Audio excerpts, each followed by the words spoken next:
50,000 మరణాలు, 113,000 మందికి గాయాలు, లక్షల భవనాలు ధ్వంసం.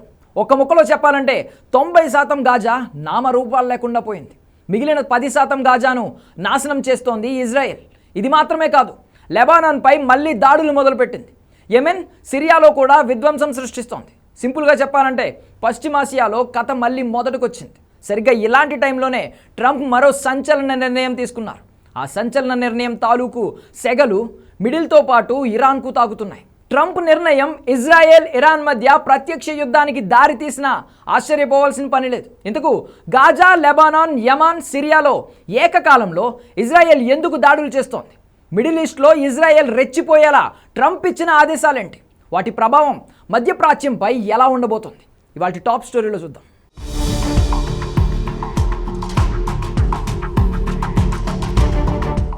సీజ్ ఫైర్ బ్రేక్ అయిన తర్వాత మిడిల్ ఈస్ట్ కథ మళ్ళీ మొదటికి వచ్చింది. గాజాలో మరోసారి గ్రౌండ్ ఆపరేషన్ మొదలుపెట్టింది. కాల్పుల విరమణ ఒప్పందానికి ముందు కంటే 10 రెట్లు భీకరంగా ఆ ప్రాంతంపై విరుచుకుపడుతోంది. ఐడిఎఫ్ దాడులతో వందల మంది పెట్టల్లా రాలిపోతున్నారు. ఈ క్రమంలోనే హమాస్ కమాండర్లలో మిగిలి ఉన్న వాళ్ళందరూ ఎలిమినేట్ అవుతున్నారు. ఇటీవలే Hamas military intelligence chief Osama తబష్ను ఎలిమినేట్ చేసింది. అతడు హమాస్ నిఘా, టార్గెటింగ్ యూనిట్లకు అధిపతిగా ఉన్నాడు. హమాస్ పోరాట వ్యూహాలు రూపొందించే బాధ్యత ఒసామా తబష్ చూసుకునేవాడట. దక్షిణ గాజాలో హమాస్ మిలిటరీ విభాగ ఇంటెలిజెన్స్ను సమన్వయం చేయడంతో పాటు అక్కడి హమాస్ ఉగ్రవాద కార్యకలాపాలకు నాయకత్వం వహించేవాడని ఇజ్రాయెల్ ప్రకటించింది. అంతేకాదు అక్టోబర్ 7 దాడికి సంబంధించిన ప్రణాళికలో తబాష్ కీలక పాత్ర పోషించినట్లు తెలిపింది. 15 నెలల యుద్ధంలో ఎలాగో తప్పించుకున్న తబాష్ తాజా దాడుల్లో ఇజ్రాయెల్ సైన్యం చేతికి చిక్కాడు, హతమయ్యాడు. ఆ తరువాత హమాస్ రాజకీయ నాయకుడు సలాహ్ అల్ బర్దావిల్ను ఇజ్రాయెల్ ఆర్మీ ఎలిమినేట్ చేసింది. కట్ చేస్తే ఇజ్రాయెల్ ఫైటర్ జెట్స్ మరో 3 దేశాలపై దాడులు షురూ చేశాయి.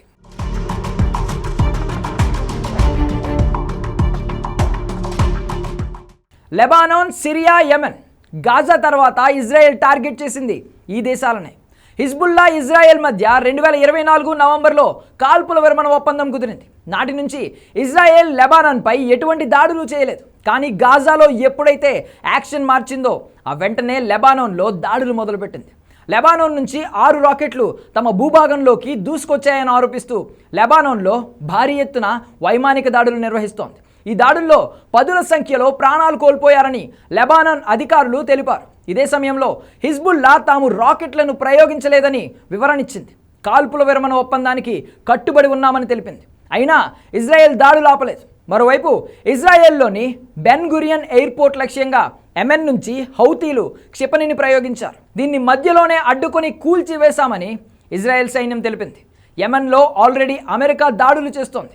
ఈ పరిణామాల మధ్య డొనాల్డ్ ట్రంప్ పశ్చిమాసియా తగలపడిపోయే ప్రకటన చేశారు. గాజాలో మళ్ళీ దాడులు చేయాలనే నిర్ణయం ఇజ్రాయెల్ సోలోగా తీసుకున్నది కాదు. దీని వెనక చాలా పెద్ద కథే నడిచింది. నెతన్యాహు సర్కార్ గాజాలో మరోసారి విరుచుకుపడాలని నిర్ణయించుకున్న తర్వాత ట్రంప్ యంత్రాంగాన్ని సంప్రదించింది. ఎందుకంటే అమెరికా మద్దతు లేకుండా ఇజ్రాయెల్ ఏ నిర్ణయం తీసుకోలేదు. అమెరికా ఓకే అంటే దాడి చేయాలి, వద్దంటే ఆగిపోవాలి. ఇప్పటివరకు టెల్ అవీవ్ సిచ్యువేషన్ అదే.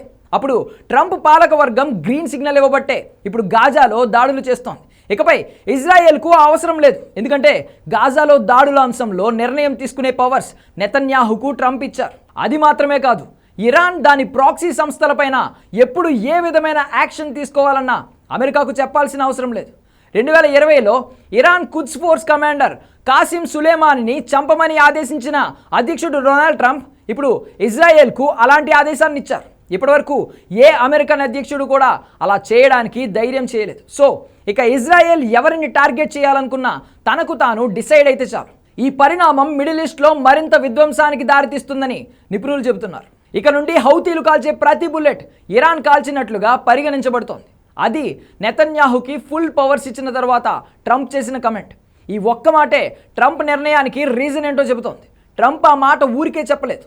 పశ్చిమాసియా దశాబ్దాలుగా యుద్ధభూమిగా మారడానికి కారణం ఇరానే. వివరంగా చెప్పాలంటే హమాస్, హిజ్బుల్లా, హౌతీ వంటి ఉగ్రవాద గ్రూపులకు అన్ని విధాలుగా మద్దతిస్తోంది ఇరానే. ఆ గ్రూపులకు నిధులు, ఆయుధాలు అందిస్తూ ఇజ్రాయెల్పై విరుచుకుపడేలా చేస్తోంది. అందుకే హౌతీలు కాల్చే ప్రతి బుల్లెట్కు ఇరాన్ బాధ్యత వహించాలని ట్రంప్ తేల్చి చెప్పారు.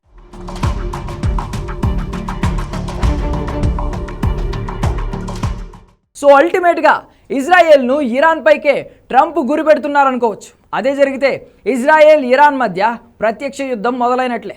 పైగా ఈ వారంలోనే వాషింగ్టన్ వేదికగా ట్రంప్ నెతన్యాహు భేటీ కాబోతున్నారు. ఈ సమావేశంలో ఇరాన్ అణుస్థావరాలపై దాడులు చేయడానికి కూడా ఇజ్రాయెల్కు అనుమతి ఇవ్వబోతున్నట్లు చర్చ జరుగుతోంది. సో మిడిల్ ఈస్ట్ యుద్ధం సరిహద్దులు దాటడానికి ఎంతో టైం లేనట్టే.